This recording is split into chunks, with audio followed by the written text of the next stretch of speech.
नमस्कार मित्रों, द स्वदेश में आपका स्वागत है। यहाँ करते हैं हम लोग देश में हो रही राजनीति पर चर्चा। बात करेंगे बिहार की, क्योंकि कांग्रेस यहाँ पर 16 मार्च से चंपारण में शुरू कर रही है नौकरी दो पलायन रोको यात्रा। इसको लीड कर रहे हैं बिहार के कांग्रेस प्रभारी कृष्णा अल्लावरू और एनएसयूआई के कर्ता धर्ता कन्हैया कुमार। यह यात्रा आने वाले समय में बिहार की राजनीति में अच्छा खासा परिवर्तन करेगी और इंडिया गठबंधन के अंदर भी इस यात्रा का प्रभाव आपको देखने को मिलेगा। तो क्या है राहुल गांधी की रणनीति, क्या फायदा होगा इस यात्रा से और आने वाले विधानसभा चुनाव में इस यात्रा का प्रभाव पड़ेगा कि नहीं पड़ेगा? चलिए करते हैं चर्चा। नमस्कार दोस्तों, मैं सुधांशु, आप देख रहे हैं द स्वदेश। दोस्तों, द स्वदेश एक मंच है जहां पर हम निष्पक्ष पॉलिटिकल एनालिसिस करते हैं। अगर आपको हमारा पॉलिटिकल एनालिसिस पसंद आता है तो आप यूपीआई के माध्यम से हमारी मदद भी कर सकते हैं। बाकी हमारे चैनल को सब्सक्राइब करिए, वीडियो को लाइक करिए और वीडियो को शेयर जरूर करिए।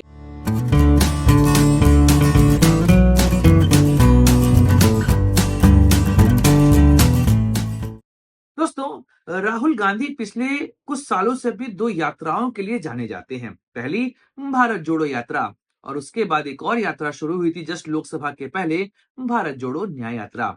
जहां पर भारत जोड़ो यात्रा में वह गए थे दक्षिण से उत्तर की तरफ और वहीं पर भारत जोड़ो न्याय यात्रा में उन्होंने पूर्व से पश्चिम की दूरी तय करी थी। और इस यात्रा के बाद कुछ तो अंतर देखा गया राहुल गांधी की राजनीति में। कई लोग इस यात्रा को सफल मानते हैं, कई लोग असफल मानते हैं, लेकिन हम कह सकते हैं लोकसभा चुनाव में जैसे नतीजे आए उनमें इन यात्राओं का प्रभाव थोड़ा बहुत तो पड़ा ही होगा। और राहुल गांधी जो कि एक समय पार्ट टाइम पॉलिटिशियन लगा करते थे, देश की जनता उनको फुल टाइम पॉलिटिशियन तो इस समय मान चुकी है। ऐसे में बिहार की राजनीति में यह यात्रा आने वाले समय में बहुत बड़ा परिवर्तन डालने वाली है। लेकिन बिहार में कांग्रेस ऐसा कर क्यों रही है? इस विषय को समझने से पहले हमें जानना पड़ेगा राहुल गांधी और कांग्रेस की रणनीति को। इसके लिए चलते हैं पहले दिल्ली चुनाव की तरफ। अगर आपको याद होगा तो हरियाणा चुनाव में जब आम आदमी पार्टी और कांग्रेस का गठबंधन नहीं हुआ, इस वजह से आम आदमी पार्टी के सुप्रीमो अरविंद केजरीवाल ने कह दिया था कि दिल्ली चुनाव में कांग्रेस से गठबंधन नहीं होगा। बहुत प्रयास हुए लेकिन गठबंधन अंततः नहीं हुआ। तभी कांग्रेस ने यह समझ लिया था कि अब दिल्ली में अपने वोट बैंक को प्राप्त करना ही पड़ेगा। ऐसे में उन्होंने आम आदमी पार्टी के खिलाफ लड़ने की बात यहां पर ठान ली और चुनाव लड़ा और दम से लड़ा। उसका प्रभाव यह पड़ा कि आम आदमी पार्टी के वोट कटे और कांग्रेस अपने वोट बैंक को प्राप्त करने की तरफ आगे बढ़ चुकी है दिल्ली में। हाँ, भाजपा की सरकार बनी पर कांग्रेस की दिक्कतें यहाँ पर थोड़ी सी कम हुई, क्योंकि दिल्ली में वह पूरी तरीके से खत्म हो जाती अगर वह आम आदमी पार्टी के खिलाफ यहाँ पर चुनाव नहीं लड़ती।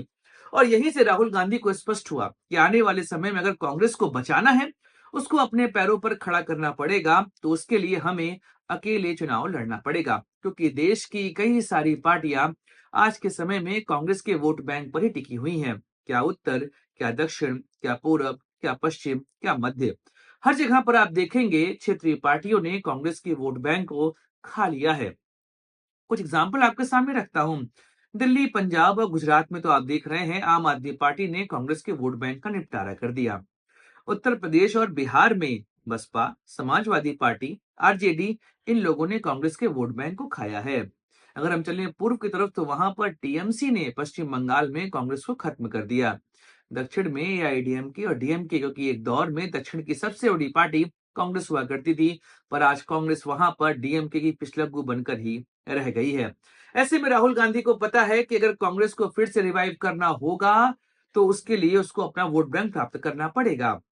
तो शायद यह कवायद है कि अब बिहार की राजनीति में कांग्रेस अपने पैरों पर खड़ी हो जाए। अगर आपको 2019 का चुनाव याद हो लोकसभा का, तो उसका रिजल्ट अप्रत्याशित था। वहां पर 39 सीटें प्राप्त हुई थी एनडीए को, लेकिन कांग्रेस ने एक सीट जीती थी। आरजेडी को एक भी सीट नहीं मिली थी, पर कांग्रेस ने किशनगंज की एक सीट जीती थी। ऐसे में कांग्रेस को लग रहा है कि दिल्ली के मुकाबले बिहार में कांग्रेस के पास बहुत कुछ प्राप्त करने को है। और 2020 के विधानसभा चुनाव में कांग्रेस ने 19 सीटों की प्राप्त की थी। 70 सीटें वहां पर गठबंधन के तौर पर उनको दी गई थी, लेकिन सबको पता है यह 70 सीटें वो थी जहां पर कांग्रेस के लिए कुछ भी नहीं था। अधिकतर हारने वाली सीटों को आरजेडी ने कांग्रेस को थमा दिया था। फिर भी कांग्रेस ने वहां पर 19 सीटों की प्राप्ति की थी। ऐसे में यह पता है कि कांग्रेस अब चाह रही है कि वहां से वह अपना वोट बैंक फिर से प्राप्त कर ले, और इसकी कवायद शुरू करने के लिए यह यात्रा यहां पर शुरू की गई है। आप जानते हैं कन्हैया कुमार जो एक दौर में वामपंथी दल के नेता हुआ करते थे, वह सीपीआई का पार्ट हुआ करते थे, लेकिन राहुल गांधी से बातचीत करने के बाद उनके प्रभाव में आकर उन्होंने कांग्रेस की सदस्यता यहाँ पर ग्रहण कर ली थी। हाँ, पहले वह बिहार चुनाव लड़ते थे, इस बार उन्होंने दिल्ली से लोकसभा चुनाव लड़ा, लेकिन वह फिर से बिहार में काम करना चाहते हैं। ऐसे में राहुल गांधी के कहने पर वह बिहार पहुंचते हैं और वहां पर लीड करना चाहते हैं वह इस यात्रा को, और माना जा रहा है कि राहुल गांधी भी आने वाले समय में इस यात्रा का भाग बनेंगे। अब इस यात्रा का भाग क्यों बनना चाहते राहुल गांधी? राहुल गांधी के आने से क्या प्रभाव पड़ेगा? अगर आप नोटिस करेंगे तो इस समय महागठबंधन को लीड कर रही है आरजेडी, और आरजेडी का प्रयास है कि वह अधिकतर सीटें, खासकर जीतने वाली सीटें अपने पास रख ले और कांग्रेस को वह सीटें दे जहां से वह जीत नहीं सकती, क्योंकि आरजेडी को पता है कि वह कांग्रेस के वोट बैंक पर ही टिकी हुई है। 1989 में जब भागलपुर दंगा हुआ था, उस समय बिहार में सरकार चल रही थी कांग्रेस की, और वहां से जब चुनाव 1990 में हुए तो उसका प्रभाव पड़ा था कि आरजेडी को वहां पर, उस समय जनता दल हुआ करता था, उसको वहां पर विजय प्राप्त हुई थी और कांग्रेस साफ हो गई थी। उसके बाद से आज तक कांग्रेस वहां पर लौटकर नहीं आई है। या वोट बैंक गया कहां? तो इसका कुछ भाग चला गया आरजेडी के पास, कुछ भाग चला गया जेडीयू के पास, कुछ भाग चला गया एलजेपी के पास। तो कांग्रेस के लिए यहां पर कुछ बचा नहीं। और आरजेडी की वर्तमान राजनीति में तेजस्वी यादव एक तरीके से इस गठबंधन को लीड करते हमको यहां पर दिखाई दे रहे हैं, लेकिन कांग्रेस को यह पता है कि उसे अपने दम पे खड़ा होना ही पड़ेगा, तो उसे ऐसे नेताओं की आवश्यकता है। अगर इस बार का आप लोकसभा चुनाव याद करेंगे तो कांग्रेस में विलय कर लिया था पप्पू यादव ने अपनी पार्टी का, और वह पूर्णिया से टिकट चाह रहे थे। लेकिन जिस समय टिकट वितरण हुआ उस समय महागठबंधन में यह बात आ गई कि भैया पप्पू यादव को टिकट नहीं दिया जाएगा, बीमा भारती को वहां से आरजेडी ने अपना टिकट दे दिया। तब पप्पू यादव ने कहा नहीं, मैं इस सीट पर चुनाव लड़ूंगा, और वह निर्दलीय खड़े हुए। आरजेडी ने पूरा जोर लगा दिया।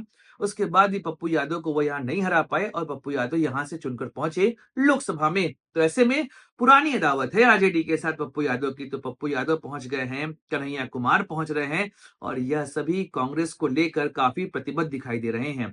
एक और बात आपने नोटिस की होगी, जिस समय राहुल गांधी बिहार पहुंचे थे उस समय उन्होंने जातिगत जनगणना पर भी सवाल उठाए थे। ये वही जातिगत जनगणना है जो कि महागठबंधन की सरकार के समय बिहार में हुई थी। उस समय नीतीश कुमार, कांग्रेस और आरजेडी यह एक ही गठबंधन के भाग हुआ करते थे, और इन्होंने जनगणना कराई थी।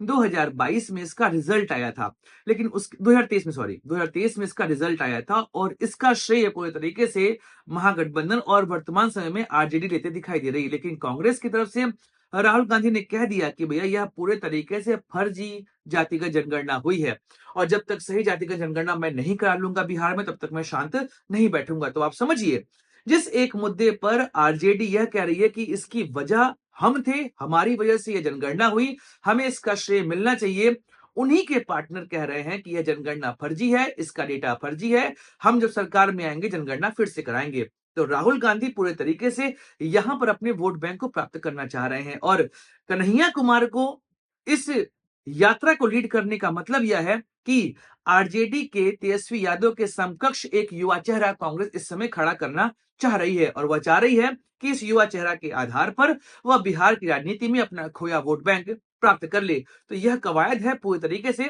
प्रेशर पॉलिटिक्स की, कि अपना वोट बैंक भी प्राप्त किया जाएगा और आरजेडी को डिक्टेट करने से रोका भी जाएगा। बाकी समय बताएगा कि यात्रा कितनी सफल, कितनी असफल साबित होती है। पर बिहार की राजनीति में आने वाला है बहुत मजा, क्योंकि चुनाव में बहुत सारे कोण इस समय हमको बनते दिखाई दे रहे हैं। बाकी दोस्तों, हम तो करते रहेंगे चर्चा, मिलेंगे अगली वीडियो में, बात करेंगे किसी और राजनैतिक मुद्दे की। अपने दोस्त सुधांशु को दीजिए इजाजत।